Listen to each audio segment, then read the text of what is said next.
নমস্কার, আমি বন্দনা। আমার কিচেনে আপনাদের সবাইকে স্বাগত জানাই।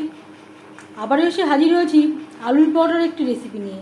আলুর পরোটা তৈরি করার জন্য আমি এখানে পরিমাণ মতো আলু সেদ্ধ করে নিয়েছি। আলু সেদ্ধ হয়ে গেছে, এবার আমি ঠান্ডা করে নেব। আলু ঠান্ডা হতে হতে পরোটার জন্য আটা আমি মেখে নেব। এর জন্য আমি একটা বড় সাইজের বোল নিয়েছি, তাতে নিয়ে নেব আটা। আপনারা চাইলে ময়দা দিয়েও তৈরি করতে পারেন, আবার আটা ও ময়দা মিশিয়েও তৈরি করতে পারেন। আমি এখানে শুধু আটা দিয়েই তৈরি করব।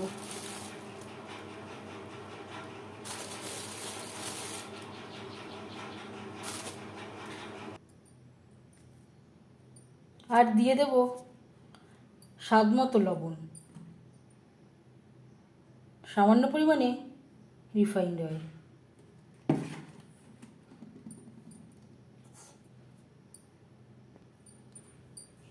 সবার প্রথমে তেল ও লবণ আটার সাথে বেশ ভালো করে মিক্সড করে দেব। অল্প অল্প করে জল অ্যাড করে আটা আমি মেখে নেব।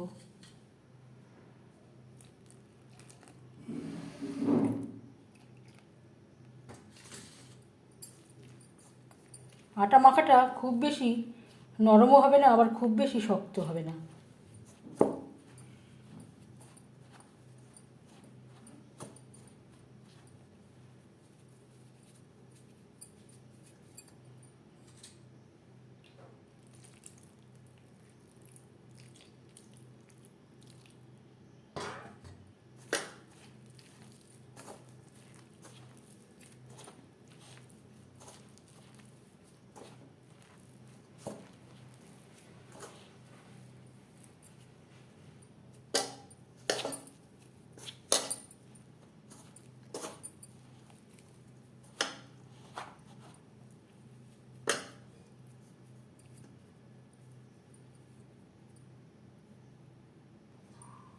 আটা আমি মেখে নিয়েছি,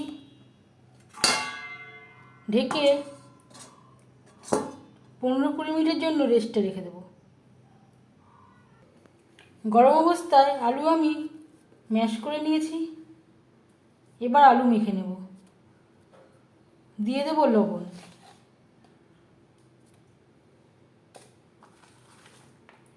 পেঁয়াজ কুচি। এখানে আমি 2টো বড় সাইজের পেঁয়াজ কুচি করে কেটে নিয়েছি। আর লাগছে স্বাদ অনুযায়ী কাঁচা লঙ্কা। আর দিয়ে দেব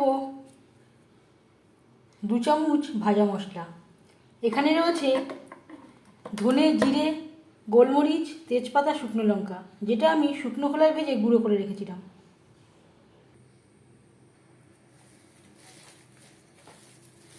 সমস্ত উপকরণ দিয়ে ম্যাশ করা আলু বেশ ভালো করে মেখে নেব। আমি এখানে খাওয়ার লবণের ব্যবহার করলাম, এর পরিবর্তে আপনারা বিট লবণেরও ব্যবহার করতে পারেন, তাও কুচি করে অ্যাড করতে পারেন।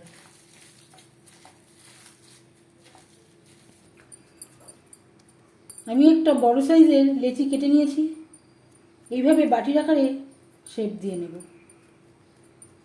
সাইডটা পাতলা করব, মাঝখানটা মোটাই রেখে দেব।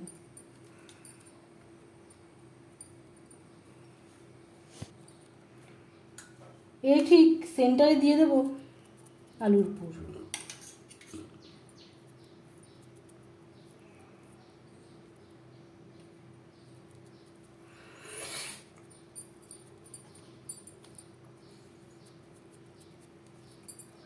এভাবে একটু হাত দিয়ে প্রেস করে দেব।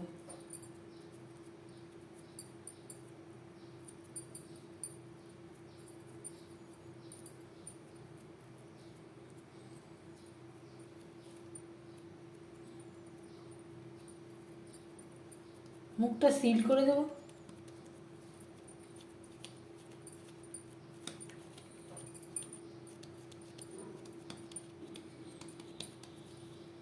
এর জন্য আমি এখানে চাটুতে আটা ছড়িয়ে নিয়েছি। আপনারা চাইলে তেল দিয়েও বেলতে পারেন।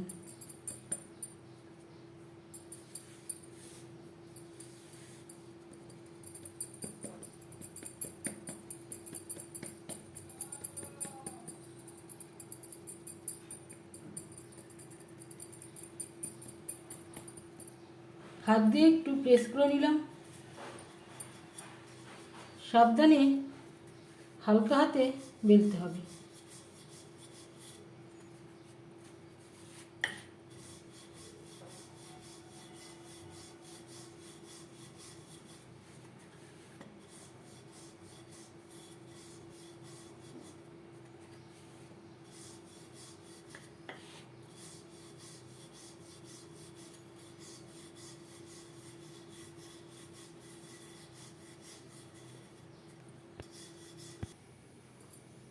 পরোটা আমি বেলে নিয়েছি। একটা ফ্রাই প্যানে রিফাইন্ড অয়েল গরম করে নিয়েছি। এবার দিয়ে দেবো পরোটা। আমি রিফাইন্ড অয়েল আর বাটার মিশিয়ে তৈরি করছি। আপনারা শুধু বাটারেও তৈরি করতে পারেন, আবার রিফাইন্ড অয়েল আর বাটার মিশিয়েও তৈরি করতে পারেন।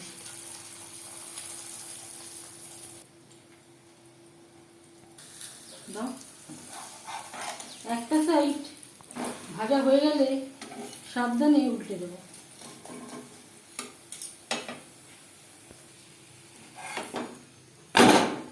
এভাবে উল্টে পাল্টে সুন্দর একটা কালার আসা পর্যন্ত ভেজে নেব। পরোটা ভাজা হয়ে গেছে, একটা পাত্রে উঠিয়ে নেব। এক্সট্রা আটা বা ময়দা এভাবে একটু ঝেড়ে ফেলে দেবেন।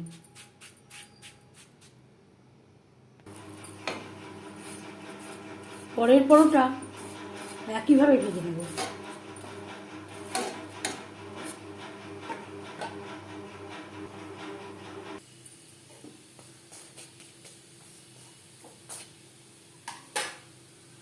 পরোটার সাথে সার্ভ করার জন্য আমি একটা দই মিশ্রণ তৈরি করে নেব।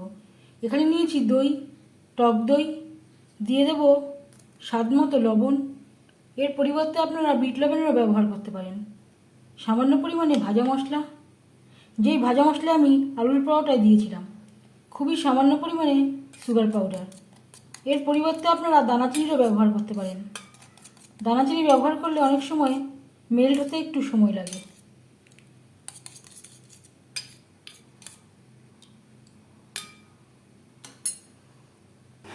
কেমন হয়েছে ভেতরে একটা আমি একটু ছিঁড়ে দেখাচ্ছি।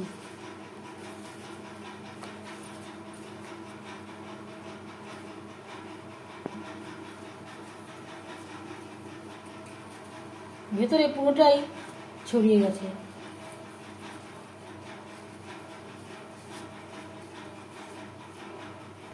আলুর পরোটা রেডি সার্ভ করার জন্য। এভাবে আলুর পরোটা বানালে দোকান থেকে কিনে খাবার প্রয়োজন হবে না। এর সাথে থাকছে দইয়ের মিশ্রণ। উপর দিয়ে আমি সামান্য পরিমাণে ভাজা মশলা ছড়িয়ে দিয়েছি। আর সার্ভ করার সময় অবশ্যই দিয়ে দিতে হবে বাটার। এই আলুর পরোটা রেসিপিটি কেমন লাগলো অবশ্যই জানাবেন কমেন্টের মাধ্যমে। যদি এই রেসিপিটি ভালো লেগে থাকে লাইক করবেন, শেয়ার করবেন, সাবস্ক্রাইব করবেন আমার চ্যানেলটিকে। বেল আইকনটা ক্লিক করে দেবেন। যখন আমি নতুন ভিডিও আপলোড দেব তার নোটিফিকেশান সবার আগে আপনার কাছে পৌঁছে যাবে। আপনারা সবাই ভালো থাকবেন। এই ভিডিওটি দেখার জন্য ধন্যবাদ।